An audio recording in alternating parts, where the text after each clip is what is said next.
Hi ವೀಕ್ಷಕರೇ, ಎಲ್ಲರಿಗೂ ನಮಸ್ಕಾರ. ನೋಡಿ, ಗೃಹಲಕ್ಷ್ಮಿ ಯೋಜನೆಯ ಪ್ರತಿಯೊಂದು ಫಲಾನುಭವಿಗಳ ಬ್ಯಾಂಕ್ ಖಾತೆಗೆ ಸರ್ಕಾರದಿಂದ 16ನೇ ಕಂತಿನ ಹಣ ಜಮಾ ಆಗಿದೆ. ಪ್ರತಿಯೊಂದು ಫಲಾನುಭವಿಗಳಿಗೆ ಒಟ್ಟು 4,000 ಹಣ, ಅಂದರೆ 2 ಕಂತಿನ 4,000 ಹಣ ನಾಳೆ ಭಾನುವಾರ ಅಂದರೆ ಡಿಸೆಂಬರ್ 22ರಂದು ಕರ್ನಾಟಕದ 23 ಜಿಲ್ಲೆಗಳ ಫಲಾನುಭವಿಗಳ ಬ್ಯಾಂಕ್ ಖಾತೆಗೆ ಸರ್ಕಾರ 4,000 ಹಣನ ಜಮಾ ಮಾಡ್ತಾ ಇದ್ದು, 16ನೇ ಕಂತಿನ ಹಣ ಜಮಾ ಆಗಿರೋದಕ್ಕೆ ನಾನು ನಿಮಗೆ ವಿತ್ ಪ್ರೂಫ್ ಮೂಲಕ ಮಾಹಿತಿನ ಕೊಡ್ತಾ ಇದ್ದೀನಿ. ಅದೇ ರೀತಿ ಗೃಹಲಕ್ಷ್ಮಿ ಯೋಜನೆಯ ಪ್ರತಿಯೊಂದು ಫಲಾನುಭವಿಗಳ ಬ್ಯಾಂಕ್ ಖಾತೆಗೆ 4,000 ಹಣ ಜಮಾ ಆಗಬೇಕು ಅಂದರೆ ಸರ್ಕಾರ 5 ನಿಯಮಗಳನ್ನ ಕೂಡ ಜಾರಿಗೆ ತಂದಿದೆ. ಹಾಗಾದರೆ ಬನ್ನಿ ಸ್ನೇಹಿತರೆ, ಆ ನಿಯಮಗಳು ಏನು ಅಂತ ತಿಳ್ಕೊಳ್ಳೋಣ. ಅದಕ್ಕಿಂತ ಮೊದಲು ನೋಡಿ ಸ್ನೇಹಿತರೆ, ನೀವೇನಾದ್ರೂ ಇನ್ನೂ ಕೂಡ ನನ್ನ ಚಾನಲ್ನ ಸಬ್ಸ್ಕ್ರೈಬ್ ಆಗಿಲ್ಲ ಅಂದರೆ ದಯವಿಟ್ಟು ಪ್ರತಿಯೊಬ್ಬರೂ ಚಾನಲ್ನ ಸಬ್ಸ್ಕ್ರೈಬ್ ಮಾಡ್ಕೊಳ್ಳಿ, ಹಾಗೆ ವಿಡಿಯೋಗೆ ಒಂದು ಲೈಕ್ನ ಕೊಡಿ. ಹೌದು ವೀಕ್ಷಕರೇ, ಗೃಹಲಕ್ಷ್ಮಿ ಯೋಜನೆಯ ಪ್ರತಿಯೊಂದು ಫಲಾನುಭವಿಗಳ ಬ್ಯಾಂಕ್ ಖಾತೆಗೆ 2 ಕಂತಿನ ಹಣ ಅಂದರೆ ಒಟ್ಟು 4,000 ಹಣನ ಸರ್ಕಾರದಿಂದ ಜಮಾ ಮಾಡಲಾಗಿದೆ.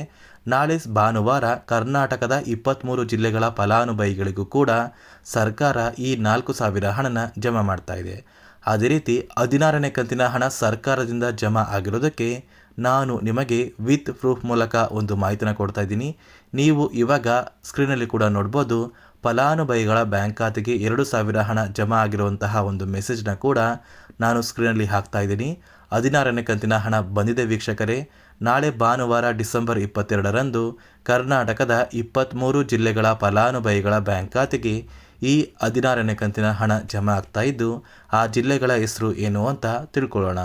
ಮೊದಲಿಗೆ ಸ್ನೇಹಿತರೆ, ಬಾಗಲಕೋಟೆ, ಬೆಂಗಳೂರು ನಗರ, ಬೆಂಗಳೂರು ಗ್ರಾಮಾಂತರ, ಬೆಳಗಾವಿ, ಬಳ್ಳಾರಿ, ಬೀದರ್, ವಿಜಯನಗರ, ಚಾಮರಾಜನಗರ, ಚಿಕ್ಕಬಳ್ಳಾಪುರ, ಚಿಕ್ಕಮಗಳೂರು, ಚಿತ್ರದುರ್ಗ, ದಕ್ಷಿಣ ಕನ್ನಡ, ದಾವಣಗೆರೆ, ಧಾರವಾಡ, ಗದಗ, ಕಲಬುರಗಿ, ಹಾಸನ, ಹಾವೇರಿ, ಕೊಡಗು, ಕೋಲಾರ, ಕೊಪ್ಪಳ, ಮಂಡ್ಯ, ಮೈಸೂರು, ರಾಯಚೂರು, ರಾಮನಗರ, ಶಿವಮೊಗ್ಗ, ತುಮಕೂರು, ಉಡುಪಿ, ಉತ್ತರ ಕನ್ನಡ, ಯಾದಗಿರಿ ಮತ್ತು ಬಿಜಾಪುರ ಈ 23 ಜಿಲ್ಲೆಗಳ ಫಲಾನುಭವಿಗಳ ಬ್ಯಾಂಕ್ ಖಾತೆಗೆ ಸರ್ಕಾರ ಗೃಹಲಕ್ಷ್ಮಿ ಯೋಜನೆಯ 16ನೇ ಕಂತಿನ ಹಣ ಜಮಾ ಮಾಡ್ತಾ ಇದೆ.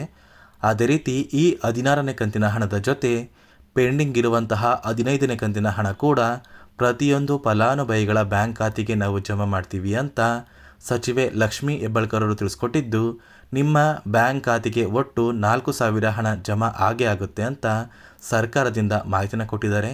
ಇನ್ನೇನು ಡಿಸೆಂಬರ್ ತಿಂಗಳು ಮುಗಿತಾ ಬಂತು ಅಂದರೆ ಕೇವಲ 10 ದಿನಗಳಲ್ಲಿ ಪ್ರತಿಯೊಂದು ಫಲಾನುಭವಿಗಳ ಬ್ಯಾಂಕ್ ಖಾತೆಗೆ ಈ 16ನೇ ಕಂತಿನ ಹಣನ ನಾವು ಜಮಾ ಮಾಡ್ತೀವಿ ಅಂತ ಸರ್ಕಾರ ಮಾಹಿತಿನ ಕೊಟ್ಟಿದ್ದು, ಆದಷ್ಟು ಬೇಗ ಪ್ರತಿಯೊಂದು ಫಲಾನುಭವಿಗಳ ಬ್ಯಾಂಕ್ ಖಾತೆಗೆ 4,000 ಹಣ ಬಂದು ಜಮಾ ಆಗಲಿದೆ.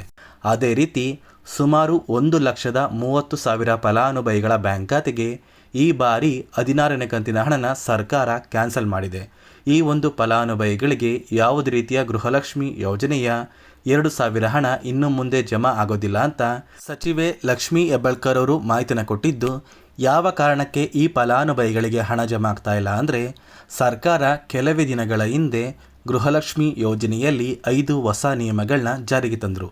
ಆ 5 ನಿಯಮದ ಆಧಾರದ ಮೇಲೆ ಫಲಾನುಭವಿಗಳ ಬ್ಯಾಂಕ್ ಖಾತೆಗೆ ಈ 2,000 ಹಣ ಜಮಾ ಆಗ್ತಾ ಇದೆ.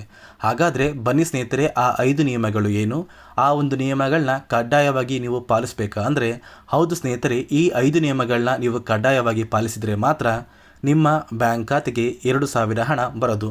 ಹಾಗಾದರೆ ಬನ್ನಿ ಸ್ನೇಹಿತರೆ, ಆ 5 ನಿಯಮಗಳು ಏನು ಅಂತ ತಿಳ್ಕೊಳ್ಳೋಣ.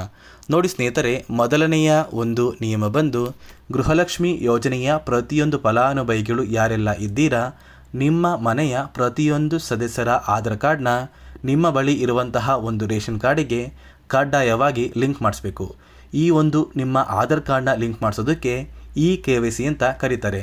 ಸಾಕಷ್ಟು ಫಲಾನುಭವಿಗಳ ಒಂದು ರೇಷನ್ ಕಾರ್ಡಿಗೆ KYC ಪೆಂಡಿಂಗ್ ಇದೆ. ಅದೇ ಒಂದು ಕಾರಣಕ್ಕೆ ಸರ್ಕಾರ ಈ ಬಾರಿ ಈ 5 ಹೊಸ ನಿಯಮಗಳನ್ನ ಜಾರಿಗೆ ತಂದಿದೆ. ಅದೇ ರೀತಿ ಎರಡನೆಯ ಒಂದು ನಿಯಮ ಬಂದು, ಸಾಕಷ್ಟು ಫಲಾನುಭವಿಗಳ ಒಂದು ಆಧಾರ್ ಕಾರ್ಡ್ ಏನಿದೆ, ಆ ಒಂದು ಆಧಾರ್ ಕಾರ್ಡ್ 15 ವರ್ಷ ಅಥವಾ 15 ವರ್ಷಕ್ಕಿಂತ ಹೆಚ್ಚು ಹಳೆಯ ಆಧಾರ್ ಕಾರ್ಡ್ ಆಗಿದೆ. ಈ ಒಂದು ಫಲಾನುಭವಿಗಳು ಅವರ ಆಧಾರ್ ಕಾರ್ಡ್ಗೆ ಯಾವುದೇ ರೀತಿಯ ತಿದ್ದುಪಡಿ ಕೂಡ ಮಾಡಿಸಿಲ್ಲ ಮತ್ತು ಯಾವುದೇ ರೀತಿಯ ಒಂದು ಅಪ್ಡೇಟ್ನ ಕೂಡ ಮಾಡಿಸಿಲ್ಲ. ಅದೇ ಒಂದು ಕಾರಣಕ್ಕೆ ನಿಮ್ಮ ಆಧಾರ್ ಕಾರ್ಡ್ನ ನೀವು ತಿದ್ದುಪಡಿ ಮಾಡಿಸಿಲ್ಲ ಅಂದರೆ ನಿಮ್ಮ ಬ್ಯಾಂಕ್ ಖಾತೆಗೆ 2,000 ಹಣ ಜಮಾ ಆಗ್ತಾ ಇಲ್ಲ. ಮತ್ತೆ ಸ್ನೇಹಿತರೆ, ಸರ್ಕಾರ 16ನೇ ಕಂತಿನ ಹಣನ ಜಮಾ ಮಾಡುವ ಮುಂಚೆ ಪ್ರತಿಯೊಂದು ಫಲಾನುಭವಿಗಳ ಒಂದು ದಾಖಲಾತಿಗಳನ್ನ ಮರುಪರಿಶೀಲನೆ ಮಾಡಿದ್ದಾರೆ. ಈ ಒಂದು ಸಂದರ್ಭದಲ್ಲಿ ಫಲಾನುಭವಿಗಳು ಸರ್ಕಾರಕ್ಕೆ ತೆರಿಗೆನ ಕಟ್ತಾ ಇರೋದು ತಿಳಿದು ಬಂದಿದೆ. ಅದೇ ರೀತಿ 4ನೆಯ ಒಂದು ನಿಯಮ ಬಂದು ಸರ್ಕಾರದಿಂದ ಬರುವಂತಹ ಒಂದು ರೇಷನ್ನ ಕಳೆದ 3 ತಿಂಗಳಿಂದ ನೀವು ಪಡ್ಕೊಂಡಿಲ್ಲ ಅಂದರೆ ನಿಮ್ಮ ಬ್ಯಾಂಕ್ ಖಾತೆಗೆ ಗೃಹಲಕ್ಷ್ಮಿ ಯೋಜನೆಯ ಹಣ ಜಮಾ ಆಗೋದಿಲ್ಲ. ಮತ್ತು ಸ್ನೇಹಿತರೆ, 5ನೆಯ ಒಂದು ನಿಯಮ ಬಂದು ನಿಮ್ಮ ಒಂದು ವಾರ್ಷಿಕ ಆದಾಯ 7 ಲಕ್ಷಕ್ಕಿಂತ ಕಡಿಮೆ ಇರಬೇಕು. ಒಂದು ವೇಳೆ ವಾರ್ಷಿಕ ಆದಾಯ 7 ಲಕ್ಷಕ್ಕಿಂತ ಜಾಸ್ತಿ ಇದ್ದರೆ ನಿಮ್ಮ ಬ್ಯಾಂಕ್ ಖಾತೆಗೆ ಗೃಹಲಕ್ಷ್ಮಿ ಯೋಜನೆಯ ಹಣ ಬರೋದಿಲ್ಲ. ಈ 5 ನಿಯಮದ ಆಧಾರದ ಮೇಲೆ ಪ್ರತಿಯೊಂದು ಫಲಾನುಭವಿಗಳಿಗೂ ಹಣ ಜಮಾ ಆಗ್ತಾ ಇದೆ. ನಾಳೆ ಭಾನುವಾರ ಡಿಸೆಂಬರ್ 22ರಂದು ಕರ್ನಾಟಕದ 23 ಜಿಲ್ಲೆಗಳ ಫಲಾನುಭವಿಗಳ ಬ್ಯಾಂಕ್ ಖಾತೆಗೆ ಈ 16ನೇ ಕಂತಿನ ಹಣ ಜಮಾ ಆಗ್ತಾ ಇದೆ. ಇದರ ಜೊತೆ ಪೆಂಡಿಂಗ್ ಇರುವಂತಹ 15ನೇ ಕಂತಿನ ಹಣ ಕೂಡ ನಿಮ್ಮ ಬ್ಯಾಂಕ್ ಖಾತೆಗೆ ಬರುತ್ತೆ. ಕೆಲವೇ ದಿನಗಳಲ್ಲಿ ಪ್ರತಿಯೊಂದು ಫಲಾನುಭವಿಗಳು ಈ ಎಲ್ಲ ಕಂತಿನ ಹಣನ ಪಡ್ಕೋತೀರಾ. ಇದರ ಜೊತೆ ಪೆಂಡಿಂಗ್ ಇರುವಂತಹ ಹಣ ಕೂಡ ನಿಮ್ಮ ಬ್ಯಾಂಕ್ ಖಾತೆಗೆ ಖಂಡಿತವಾಗಿಯೂ ಬಂದೇ ಬರುತ್ತೆ ಅಂತ ಹೇಳ್ತಾ, ಇದಿಷ್ಟು ಗೃಹಲಕ್ಷ್ಮಿ ಯೋಜನೆಯಲ್ಲಿ ಬಂದಿರುವಂತಹ ಒಂದು ಹೊಸ ನಿಯಮಗಳು ಮತ್ತು ನಾಳೆ ಈ ಜಿಲ್ಲೆಗಳ ಫಲಾನುಭವಿಗಳ ಬ್ಯಾಂಕ್ ಖಾತೆಗೆ ಹಣ ಬರ್ತಾ ಇದೆ. ನಾನು ಕೊಟ್ಟಿರುವಂತಹ ಮಾಹಿತಿ ನಿಮಗೆ ಇಷ್ಟ ಆಗಿದರೆ ದಯವಿಟ್ಟು ಪ್ರತಿಯೊಬ್ಬರು ನನ್ನ ಚಾನಲ್ನ ಸಬ್ಸ್ಕ್ರೈಬ್ ಮಾಡ್ಕೊಳ್ಳಿ, ಹಾಗೆ ವಿಡಿಯೋಗೆ ಒಂದು ಲೈಕ್ನ ಕೊಡಿ.